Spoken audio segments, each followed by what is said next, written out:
আসসালামু আলাইকুম। দৈনিক কুষ্টিয়ার আলো চ্যানেলের পক্ষ থেকে আমি আরিফুল ইসলাম আপনাদেরকে জানাই আন্তরিক অভিনন্দন ও ভালোবাসা। আজকে আমি এই লকডাউন বিষয়ে কিছু কথা আপনাদের সাথে শেয়ার করব। এই যে 2020 সালের মার্চ থেকে শুরু করে আজ অবধি বাংলাদেশে সারা পৃথিবীব্যাপী এই করোনা ভাইরাস আক্রমণ করেছে এবং চলমান চলছে। এই যে বাংলাদেশে দফায় দফায় লকডাউন দিচ্ছে, বাংলাদেশের কত পার্সেন্ট মানুষ এই লকডাউনকে মানে, কত পার্সেন্ট মানুষ এই লকডাউনকে বিশ্বাস করে, কত পার্সেন্ট মানুষ এই করোনা ভাইরাসকে বিশ্বাস করে? আজ থেকে 5 বছর আগেও জ্বরে মানুষ মারা গেছে, আজ থেকে 5 বছর আগেও ফিটে মানুষ মারা গেছে, আজ থেকে 5 বছর আগেও অ্যালার্জি, শ্বাসকষ্ট, হাঁফানি এসব রোগে মারা গেছে। তখন ভিন্ন ভিন্ন নাম হয়েছে। জ্বরে যদি মানুষ মারা যায় তার নাম হয়েছে যে ফিট হয়ে মারা গেছে, আর শ্বাসকষ্টে মারা গেলে বলে যে হাঁফানি ছিল, এইসবে মারা গেছে। কিন্তু এখন বর্তমান এইসব রোগে যদি মানুষ মারা যায় নাম হয় করোনা ভাইরাসে মারা গেছে। তখন যদি মানুষ মারা যেত তখন তাদের লাশ সঠিক মতো দাফন হতো, অনেক লোক জানাজায় উপস্থিত থাকতো। আর এখন মারা গেলে তখন লোক তো কবর খোঁড়ার লোক পর্যন্ত পাওয়া যায় না। এই হচ্ছে বর্তমান সিস্টেম। কারণ ডিজিটাল বাংলাদেশ হচ্ছে, ডিজিটাল পৃথিবী হচ্ছে, সব মৃত্যু ডিজিটাল হয়ে যাচ্ছে। এখন বলতে পারেন এই পর্যন্ত যে বাংলাদেশে না সারা পৃথিবীতে যে মানুষ মারা গেছে, দেখেন তো দেখি, এই হাঁফানি, ডায়াবেটিস, শ্বাসকষ্ট এই জাতীয় রোগের লোকেই বেশি মারা গেছে। কিন্তু সুস্থবান মানুষ খুবই কম মারা গেছে। কারণ সিজনাল সমস্যা সবারই হয়। যেমন বাংলাদেশে 6 ঋতু, প্রত্যেকটা ঋতু চেঞ্জ হওয়ার পরে মানুষের শরীরে একটা পরিবর্তন আসে, তখন বিভিন্ন জ্বর আসে, এগুলো আসে। আগে জ্বর আসলে দেখা যায় একটা পরিবার যদি একজনের জ্বর আসে, পাশাপাশি দেখা তার আত্মীয় স্বজন কিংবা তার পরিবারে আরো সবারই কম বেশি জ্বর আসে। কিন্তু এখন এই জ্বর আসলে করোনা ভাইরাস রূপ নিচ্ছে। কারণ ঠান্ডা কাশি সবারই 2 মাস পর পর অন্তর অন্তর হয়, কিন্তু সেটা এখন হচ্ছে। তো আমার বিষয়, এই যে লকডাউন দিচ্ছেন, বাংলাদেশে প্রায় 3 কোটি মানুষ প্রতিদিন দিন আনে দিন খায়, তাদের কি ব্যবস্থা করছেন? এই যে বাংলাদেশের এতগুলো মানুষের ধরেন প্রায় 3 কোটি মানুষ প্রতিদিন আনে, তাদের একটা ইনকামের সোর্স বন্ধ হয়ে গেছে। তারা কিভাবে চলবে, কিভাবে থাকবে, সেটার কোনো ব্যবস্থা আপনি করে যাননি। শুধু লকডাউন দিলেই কি হয়? এই পর্যন্ত যে আপনার লকডাউন যারা দিচ্ছেন, বাংলাদেশের 85% মানুষ এই লকডাউন মানেই না, বিশ্বাসই করে না। কারণ তারা ভাবে যে আমরা সঠিক ঠিক আছে, কিন্তু যেটা দিয়ে যদি সফলতা না আসে সেটা দিয়ে লাভ কি? যেটা দিয়ে মানুষ বিশ্বাসিত না করে সেটা করে লাভ কি? তো এই যে বাংলাদেশ না সারা পৃথিবীতে যেমন প্রত্যেকটা দেশে লকডাউন চলছে, কিন্তু তারা কি করছে? তাদের জনগণের আগে খাবারের ব্যবস্থা করেছে। খাবারের ব্যবস্থা 100% কমপ্লিট করার পরই তাদের লকডাউন দিয়েছে, কিন্তু তারা মেনেও নিয়েছে। কিন্তু বাংলাদেশে আপনি খাবারের ব্যবস্থা করতেছেন না, আপনি কোনো কিছু ব্যবস্থা না করে লকডাউন দিচ্ছে। স্বাস্থ্যবিধি মেনে চলেন। দেখা যাচ্ছে বাংলাদেশে 85% মানুষ মাস্কই ঠিক মতো পরে না।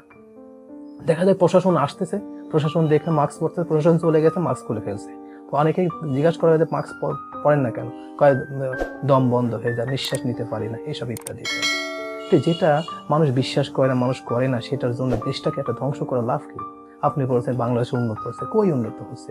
প্রত্যেকটা মানুষেরই তো অর্থনৈতিক সমস্যা সৃষ্টি হয়েছে। একটা রিপোর্টে দেখা গেছে যে এই 2021 সালের ডিসেম্বর মাসের পরে জানুয়ারি মাসে প্রায় 55 লাখ লোক বেকার হবে, তাদের চাকরি চলে যাবে। এই 55 লাখের অবস্থা কি হবে? কারণ ছোট ছোট অনেক কোম্পানি আজকে ক্ষতিগ্রস্তের সম্মুখীন হয়েছে। যেমন দেখেন আপনি গার্মেন্টস সেক্টর, এই যে লকডাউন দিয়েছেন, যে এই যে 23 তারিখে আপনি লকডাউন দিয়েছেন, আপনি কি বলতে পারেন যে একটা মানুষ দেশে আছে, যে যার কর্মস্থান যেভাবে হোক, চুরি করে হোক, বাটপারি হোক, যেভাবে চলে গেছে? তাহলে এটা দিয়ে লাভ হয়েছে কি? আপনি কি করেছেন? রাস্তাঘাট বন্ধ করে দিয়েছেন, প্রত্যেকটা পয়েন্টে পয়েন্টে বাস দিয়েছেন। দেখা যায় তার ভিতর তো ঘুষখোর পুলিশ বলেন যারা বলেন, তারা সিস্টেম করে লোক চলে যাচ্ছে। তো এটা করে যেটা মানুষ, আপনার প্রশাসন মানে না, আপনার কেউ মানে না, সেটা সাধারণ মানুষের উপরে চাপাই দিয়ে লাভ কি? যেটা সাধারণ মানুষ এটা বিশ্বাস করে না, সাধারণ মানুষ এটা মন থেকে রিসিভই করে না, সেটা করে লাভ? শুধুমাত্র সাধারণ মানুষের ক্ষতিগ্রস্ত করা। এই যে বারবার লকডাউন দিচ্ছেন, বারবার এটা করছে। প্রাইভেট ফার্ম, অনেক কোম্পানি দেখা গেছে তাদের বেতন ঠিক মতো দিচ্ছে না, অর্ধেক বেতন দিচ্ছে, কিংবা এটা দিচ্ছে না, ওটা দিচ্ছে না। সে চলছে কিভাবে? এটা নাই শুধু চাকরির ক্ষেত্রে, যারা দিন আনে দিন খায় তাদের কি অবস্থা? যে পরিবহন সেক্টরটা ধ্বংসের দ্বার প্রান্তে। যেটাই মানুষ মানে, যেটাই মানুষ বিশ্বাস করে, সেটা যদি করা যায় সেটাই কিন্তু সফলতা আসে। আর যেটা মানুষ মানে না, সেটা করে লাভ কি? লকডাউন বিষয় না, লকডাউনটা হচ্ছে একটা সিমটম যে মানুষ স্বাস্থ্যবিধি মেনে চলবে। আমি মনে করি এই যে 2 ঘন্টার জন্য ধরেন সবকিছু খুলে দিচ্ছে, বাকি সময় লকডাউন দিচ্ছে, দেখা যায় বাকি সময় লোক নাই, কিন্তু 2 ঘন্টায় যে লোক সমাগম হচ্ছে সেখানে করোনা ভাইরাস 100% বৃদ্ধি পাচ্ছে। কারণ যে যার মতো যেভাবে কারণ তাদের টেন্ডেন্সি একটাই যে 2 ঘন্টা পর তো সব বন্ধ, তখন মানুষ হুমড়ি খেয়ে পড়তেছে। আর আপনি যদি এরকম সিস্টেম করতেন যে সকাল 6টা থেকে রাত 9টা পর্যন্ত সব খোলা, কিন্তু স্বাস্থ্যবিধি মেনে যদি কেউ বেরোয় তাকে শাস্তির আওতায় নিতে হবে, দেখা যায় তখন দেখা যায় মানুষ কিন্তু স্বাস্থ্যবিধি মেনে চলবে। দেখা যায় একটা দোকানে 10 জন লোক আসছে, তখন যদি টাইম থাকে সে আস্তে ধীরে যাবে। আর যখন দেখবেন 2 ঘন্টা টাইম দেয়, তখন দোকানে হুমড়ি খেয়ে পড়বে, কারণ যে 2 ঘন্টা পর পুলিশ এসে বন্ধ করে দেবে। একটি উদাহরণ দিই, এই যে বাংলাদেশে প্রায় 2 কোটি মানুষের কোনো কর্মসংস্থান নাই, তারা একেবারে ঘরে বসে আছে, দেখা যায় জমানো টাকা খরচ করে ফেলতে, জমানো টাকা শেষ করে ফেলছে। যে কথা বলতে চাচ্ছিলাম, দেখা যাচ্ছে একটা বাজারে যখন একটা টিওনো সাহেব আসছে, দেখা যাচ্ছে এক সাইডে একটা রোডে ঢুকছে, সেই রোডে সব দোকানপাট বন্ধ, সে আবার আরেকটা রোডে যাচ্ছে, তখন এই পাশে সব দোকানপাট খুলছে। এই হচ্ছে বর্তমান পরিস্থিতি। যেটা মানুষ রিসিভ করতেছে না, মানুষ এটা করতেছে না, সেটা করে লাভ কি? আমি মনে করি, আমার একটা সাধারণ মানুষ হিসেবে একটা কথা আমি বলতে পারি, প্রশাসন বলেন, ঊর্ধ্বতন কর্মকর্তা যারা এই ভিডিওটা দেখছেন তাদেরকে রিকোয়েস্ট করতে পারি একটাই বিষয়, যে আপনি এইরকম করেন যে কোনো লকডাউন হবে না, কিন্তু একটা মানুষ স্বাস্থ্যবিধি মেনে ছাড়া চললে তার আইনের আওতায় আনতে হবে। কিরকম? মাস্ক বাধ্যতামূলক, স্বাস্থ্যবিধি মেনে চলতে হবে। যেখানে 5 জন লোক আছে সেখানে আস্তে আস্তে যেতে হবে, দেখা যায় ওর কাজ শেষ তখন আরেকজন যেতে হবে, তার কাজ শেষ, এরকম। কারণ সে যদি সময় পায় তখন আস্তে ধীরে কাজ করবে, তখন মানুষের মধ্যে যে টেন্ডেন্সি থাকবে না যে এখন তো দোকান বন্ধ হবে না রাত 9টা পর্যন্ত, ঠিক আছে আমি ঠান্ডা মাথায় যাই। আর যখন আপনি টাইম বেঁধে দেবেন যে এইভাবে যেতে হবে, তখনই একটা প্রবলেম সিলভার হবে, কারণ তখন মানুষ ভাববে যে এই ভিতরে তো বন্ধ হয়ে যাবে।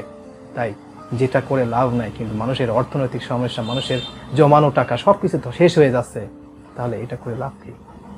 তো আমি প্রশাসন বলেন সবার কাছে রিকোয়েস্ট করব, এই লকডাউন যেটা মানুষ রিসিভ করে না, মানুষ বিশ্বাস করে না, মানুষ মানে না, সেটা দিয়ে লাভ নাই।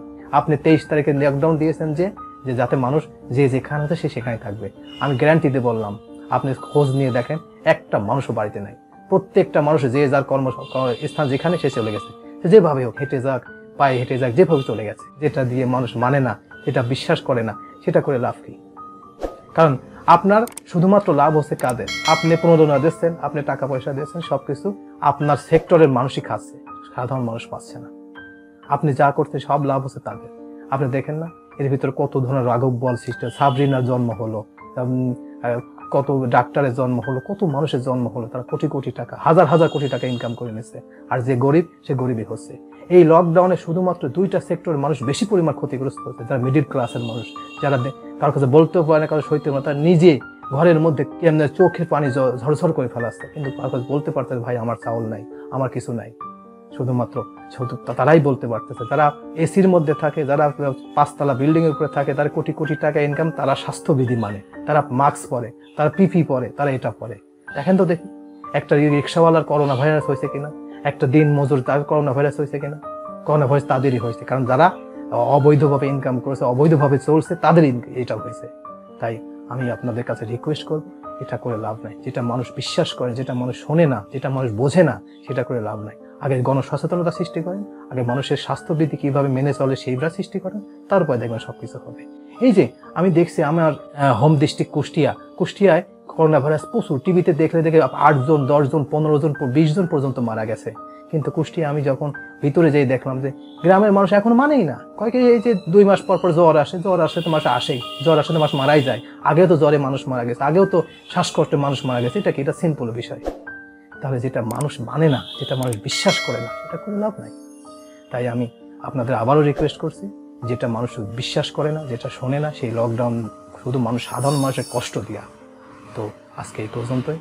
যদি আমার এই কথাগুলো যদি আপনাদের একটুখানি ভালো লেগে থাকে, তাহলে অবশ্যই লাইক, কমেন্ট এবং শেয়ার করবেন।